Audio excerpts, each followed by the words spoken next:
कहते हैं सपने बड़े होने चाहिए, क्योंकि जिंदगी तो बड़ी नहीं होती, और जिंदगी छोटी हो या बड़ी, मुश्किल तब हो जाती है दोस्तों जब हमारे जीवन की बागडोर किसी और के हाथों में होती है। इस बात को गहराई से समझने के लिए आप अपनी जिंदगी की कल्पना बिना हाथ पैर के कर सकते हैं। सोचिए, अगर हमारे हाथ पैर ही ना हो तो हमारी जिंदगी कैसी होगी। अपनी बेसिक नीड्स के लिए हम दूसरों पर निर्भर हो जाएंगे और हर तीसरा शख्स हमें सिंपैथी की नजर से देखेगा। लेकिन लोग आपको किस नजर से देखें, उन्हें आप खुद में क्या दिखाना चाहते हैं, ये सब आप पर निर्भर करता है। क्योंकि दुनिया में कई ऐसे लोग हैं जिन्होंने डिसेबिलिटी के साथ जन्म तो लिया, लेकिन उसको अपने दिमाग पर हावी नहीं होने दिया। उनमें से एक नाम है निक वुजेसिस का। बिना हाथ पैर के साथ जन्मे निक कैसे आज दुनिया का सबसे ज्यादा पढ़ा लिखा जाने वाला लेखक, कोच और मेंटोर बन गया है। कैसे लोगों के लिए एक बड़े उदाहरण के तौर पर निक को देखा जाने लगा है। चलिए जानते हैं इस वीडियो में। निक वुजेसिस एक ऐसी शख्सियत जिन्होंने अपनी कमी को कभी अपने रास्ते का रोड़ा नहीं बनने दिया। कई बार गिरने के बाद कैसे निक ने खुद को आज इस मुकाम पर लाकर खड़ा किया है, ये सब जानने के लिए हमें निक वुजेसिस को पहले ठीक से जान लेना चाहिए। निक वुजेसिस, जिनका जन्म 4 दिसंबर 1982 को मेलबर्न, ऑस्ट्रेलिया में हुआ। इनके पिता बोरिस्लाव वुजेसिस जो पेशे से अकाउंटेंट थे, तो उनकी माँ दुशांका वुजेसिक एक नर्स थी। यूं तो निक एक हेल्दी चाइल्ड थे, लेकिन जन्म से ही उनमें कमी थी। वो एक दुर्लभ बीमारी के साथ जन्मे थे, जिनका नाम था टेट्रामेलिया सिंड्रोम, और इस बीमारी की वजह से ही वो बिना हाथ पैर के जन्मे। पूरी दुनिया में इस बीमारी से ग्रसित सिर्फ 7 इंसान ही जिंदा हैं। निक भी उनमें से एक है। निक को देखने के बाद डॉक्टर्स भी हैरान थे कि आखिरकार उनके हाथ पैर क्यों नहीं है। यहाँ तक कि जब पहली बार नर्स निक को उनकी माँ के सामने दिखाने ले गई, तो उनकी माँ ने उन्हें देखने या गोद लेने तक से साफ इनकार कर दिया था।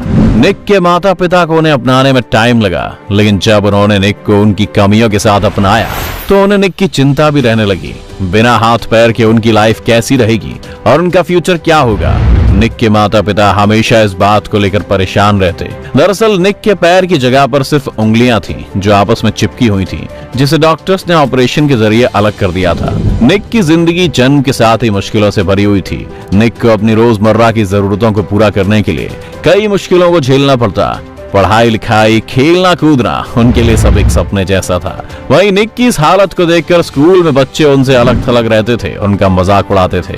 इन सभी चीजों ने निक के दिमाग पर बहुत गहरा असर डाला, और जिसका असर ये हुआ कि निक के दिमाग में सुसाइड करने तक का ख्याल आने लगा। जब निक सिर्फ 10 साल के थे, तो उन्होंने पानी के टब में डूबकर आत्महत्या करने की भी कोशिश की, लेकिन उन्हें बचा लिया गया। उनकी इस कोशिश ने उनके माता पिता को अंदर तक हिला दिया, और अब निक के माता पिता उनकी पहले से ज्यादा केयर करने लगे थे।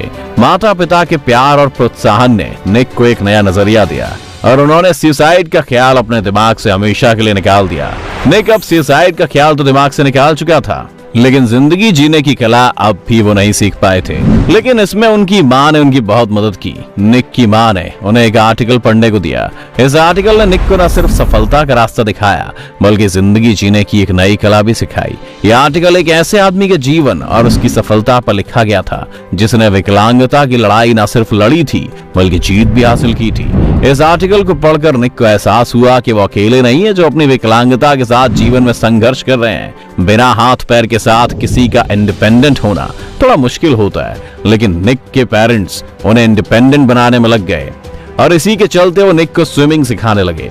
मैं 6 साल की उम्र में निक ने टाइपिंग सीखी। लेकिन अब आप ये सोच रहे होंगे कि बिना हाथ कोई टाइपिंग कैसे कर सकता है, तो ये मुमकिन हुआ उनके पेरेंट्स की मेहनत और डॉक्टर्स की मदद से। दरअसल डॉक्टर्स की हेल्प से निक के लिए एक ऐसा डिवाइस बनाया गया था, जिसकी मदद से वो पेंसिल और पेन को पकड़ना और लिखना सीख पाए। इसके साथ ही निक के माता पिता ने फैसला किया कि वो उन्हें स्पेशल स्कूल में भेजने की जगह नॉर्मल स्कूल में भेजेंगे। नॉर्मल स्कूल में निक को कई मुश्किलों का सामना करना पड़ा, लेकिन इन मुश्किलों ने निक को और मजबूत बना दिया। अब वो धीरे धीरे नॉर्मल बच्चों की तरह ही पढ़ने लिखने और बाकी के दूसरे काम करने लगा। निक ने अपने बेहद छोटे और विकृत पैरों की मदद से पढ़ने लिखने, फुटबॉल और गोल्फ सीखना शुरू किया। विकृत पैरों को इनके साइज की वजह से चिकन ड्रमस्टिक कहते हैं। इतना ही नहीं, वक्त बीतने के साथ ही निक ड्रम बजाना, मछली पकड़ना, पेंटिंग और स्काई डाइविंग भी करने लगा। निक जब 10वीं क्लास में पढ़ते थे, तो वे अक्सर अपने स्कूल के चौकीदार से बातें किया करते थे। निक की बातें चौकीदार को काफी इंप्रेसिव लगती थी और एक दिन चौकीदार ने निक से कहा कि आप काफी अच्छा बोलते हैं, तो आप एक स्पीकर क्यों नहीं बन जाते। चौकीदार की यह बात निक को भा गई और उनकी जिंदगी को एक नई दिशा दे दी। इस टाइम निक की उम्र मात्र 17 साल थी और उन्होंने फैसला किया कि वो अपनी कहानी से दूसरे लोगों को प्रोत्साहित करेंगे। निक ने इसके बारे में अपने दोस्तों से बात की तो उन्होंने निक की हेल्प करने का फैसला किया। अब पूरे स्कूल में ये बात फैला दी कि निक स्कूल में स्पीच देगा। हालांकि उनका ये भाषण सिर्फ 6 स्टूडेंट्स नहीं सुना, लेकिन ये 6 के 6 स्टूडेंट्स निक से पूरी तरह इंप्रेस हुए। यानी अपनी पहली स्पीच में निक ने 100% सक्सेस हासिल की। 21 साल की उम्र में निक ने अकाउंटिंग और फाइनेंस में ग्रेजुएशन करने के बाद एक मोटिवेशनल स्पीकर के तौर पर अपने करियर की शुरुआत की। शुरुआती दौर में ही निक की फैन फॉलोइंग तेजी से बढ़ने लगी, जिसके बाद निक ने एक non profit NGO life without limbs की स्थापना की। इसके जरिए वो लोगों को अपनी कहानी से मोटिवेट करते थे। इस तरह जल्द ही निक व्यूजेसिस बहुत से लोगों के लिए मोटिवेशन बन गए। मोटिवेशनल स्पीकर के रूप में निक स्कूल स्टूडेंट्स, यंगस्टर्स और प्रोफेशनल्स को मोटिवेट करते रहे। लेकिन एक बार उनकी स्पीच सुनने एक साथ 1 लाख से भी ज्यादा लोग इकट्ठे हो गए। उनके बैठने के लिए जगह भी नहीं थी, बावजूद इसके उन्हें सुनने के लिए वो वहां खड़े रहे। अब निक को नेम एंड फेम दोनों ही मिलने लगे थे। इसके बाद साल 2008 में उनकी मुलाकात कनई में हारा से हुई, जो कि निक की मोटिवेशनल स्पीच से काफी इंप्रेस हुई थी।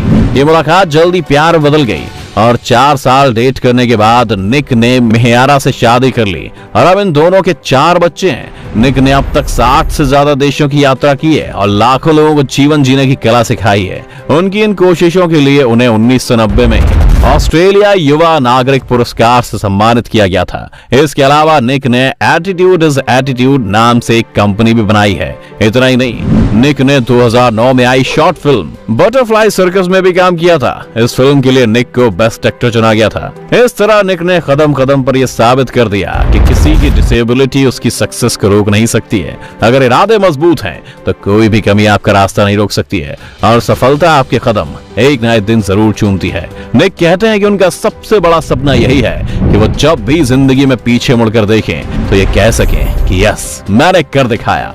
शायद किसी ने ठीक ही कहा है कि विकलांगता शरीर से नहीं दिमाग से होती है और इस बात को निक ने साबित कर दिया। अब आपको निक की कामयाबी की कहानी कैसी लगी, आप हमें कमेंट करके जरूर बताएं।